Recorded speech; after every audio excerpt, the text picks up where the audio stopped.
আসসালামু আলাইকুম, সবাই কেমন আছেন? আমি আলহামদুলিল্লাহ ভালো আছি। তো যে যেখানে আছেন সবাই ভালো থাকবেন, সুস্থ থাকবেন। নতুন একটি ব্লগ নিয়ে চলে আসলাম। আজকে আসলে খোসাসহ আলু ভর্তা করব। তো এই আলুটা আজকে বাজারে হঠাৎ করে পেলাম, তো নিয়ে আসলাম। তো আমি সুন্দর করে ধুয়ে পরিষ্কার করে লবণ দিয়ে একটু সিদ্ধ বসাই দিলাম। যখন দেখলাম সিদ্ধ হয়ে আসলে উঠে এনে আমি নিয়ে রাখলাম।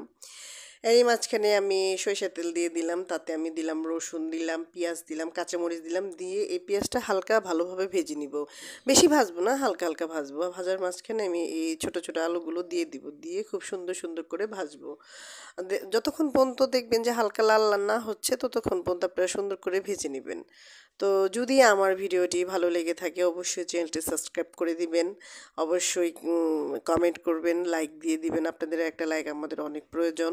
তো অবশ্যই চ্যানেলটি সাবস্ক্রাইব করবেন। এরই মাঝখানে আমি আসলে আলু দিয়ে সুন্দর করে লাল লাল করে ভেজে নিলাম। তো এখন যে শিলপাটার যে শিলটা আছে সেটা দিয়ে আমি সুন্দর করে গালিয়ে নিব। আপনারা চাইলে ব্লেন্ডার করে নিতে পারেন বা পাটায় বেটে নিতে পারেন। তো এটা আমার কাছে আমি আমার মার দেখা, আমার মা সবসময় দেখতাম কড়াইয়ের মধ্যে এটাই করতো, নিচে মৃদু আগুন দিয়ে খুব সুন্দর করে শিল দিয়ে করতো। তো দেখতেও খুব সুন্দর হয়ে গেল। তো সহজ একটা তার এর মাঝখানে আমি একটু লবণ দিয়ে সুন্দর করে তেলের কড়াইয়ের মধ্যেই ভেজে নিব। যখন আমার ভাজা শেষ হয়ে যাবে কমপ্লিট, বুঝবেন যে ভাজা মোটামুটি শেষ, পাতিলের সাথে লেগে আসতেছে, তখন নামিয়ে পরিবেশন করবেন। এরই মাঝখানে আসলে আপনাদের সাথে আসলে বলে রাখা উচিত, এই খোসাসহ আলু ভর্তাটা আমার কাছে মনে হয় এক এক এক দেশে এক এক রকম। আর যখন আমি রান্না করতে যাই দুনো বাচ্চায় দেখা যায় যে দুজনই খুব সুন্দর করে চুলার এই পাশে ওপাশে বসে থাকে।